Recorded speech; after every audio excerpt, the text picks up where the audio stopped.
السلام علیکم۔ کیا آپ نے کبھی محسوس کیا ہے کہ آج کل دنیا میں ہر طرف بے چینی کیوں ہے؟ ہر خبر ایک نیا فتنہ، ایک نئی آزمائش لے کر آتی ہے۔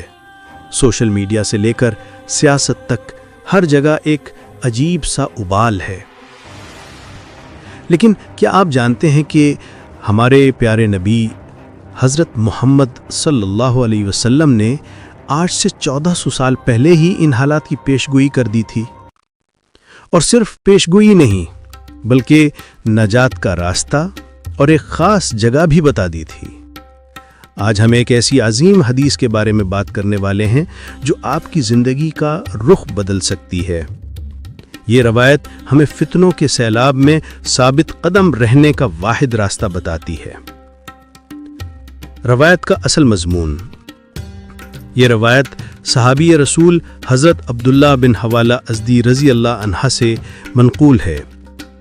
وہ بیان کرتے ہیں کہ میں نبی اکرم صلی اللہ علیہ وسلم کے ساتھ ایک سفر میں تھا۔ میں نے حضور سے پوچھا، اے اللہ کے رسول، اگر میں وہ وقت پاؤں جب حاجات بگڑ چکے ہوں تو آپ مجھے کیا حکم دیتے ہیں؟ نبی کریم صلی اللہ علیہ وسلم نے فرمایا کہ جب تم ایک ایسا فتنہ دیکھو جو زمین کے کونے کونے میں شدت سے جوش مار رہا ہو، جیسے ہانڈی میں پانی ابال کھاتا ہے، تو تم پر شام کو لازم پکڑنا ہے۔ نبی کریم نے صاف بتا دیا کہ فتنوں کے زمانے میں جب ہر طرف فساد اور گڑبڑ ہو تو شام کی طرف رخ کرنا۔ یہ حکم بار بار آیا ہے جس سے اس کی اہمیت ظاہر ہوتی ہے۔ شام کی فضیلت اور اللہ کی ذمہ داری۔ ایک اور روایت میں ایک صحابی نے پوچھا کہ یا رسول اللہ، کیا ہم کسی اور جگہ نہیں جا سکتے؟ آپ صلی اللہ علیہ وسلم نے فرمایا کہ شام کو لازم پکڑو، کیونکہ وہ اللہ کی زمین میں اس کی پسندیدہ اور منتخب جگہ ہے۔ وہ اپنے بندوں میں سے جنہیں چاہتا ہے وہاں چن لیتا ہے۔ پھر آپ نے فرمایا کہ بے شک اللہ تعالیٰ نے شام اور اس کے اہل کی ذمہ داری لے لی ہے۔ سوچئے، جب اللہ خود کسی علاقے اور وہاں کے لوگوں کی ذمہ داری لے لے تو وہ جگہ کتنی محفوظ، بابرکت اور ایمان کی پناہ گاہ ہوگی۔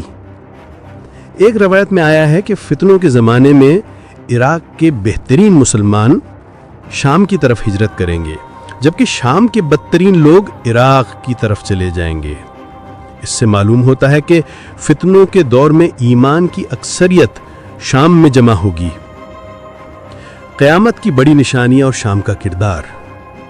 حضرت عبداللہ بن عمر رضی اللہ عنہما سے روایت ہے کہ نبی کریم صلی اللہ علیہ وسلم نے فرمایا کہ قیامت سے پہلے ایک آگ نکلے گی جو حضرموت یا اس کے قریب سے ظاہر ہوگی اور لوگوں کو ہانکے گی۔ صحابہ نے پوچھا، یا رسول اللہ، اس وقت ہم کہاں جائیں؟ آپ صلی اللہ علیہ وسلم نے فرمایا کہ تم پر شام کو لازم پکڑنا ہے۔ روایات میں یہاں تک آیا ہے کہ لوگوں کو پیادہ، سوار اور ان کے چہروں کے بل اس طرف اکٹھا کیا جائے گا اور ان کا حشر بھی شام کی سرزمین پر ہوگا۔ خلاصہ اور عملی سبق۔ ان تمام احادیث سے ہمارے لیے 3 بڑے سبق نکلتے ہیں۔ پہلا یہ کہ شام ایک بابرکت، محفوظ اور ایمان کا مرکز علاقہ ہوگا۔ دوسرا، ایمان کی حفاظت کے لیے ہمیشہ ان جگہوں کی طرف ہجرت کرنی چاہیے جہاں دین غالب ہو۔ تیسرا، فتنوں کے زمانے میں ایسے راستوں اور ماحول سے بچنا ضروری ہے جو ایمان کو کمزور کریں۔ جذباتی اختتام۔ اس حدیث کو ہلکا نہ لیجیے۔ یہ صرف ایک جغرافیائی بات نہیں، یہ ایمان اور روحانی بقا کا راستہ ہے۔ اللہ ہمیں فتنوں سے محفوظ رکھے اور ہمیں ایمان پر ثابت قدم رکھے۔ آمین۔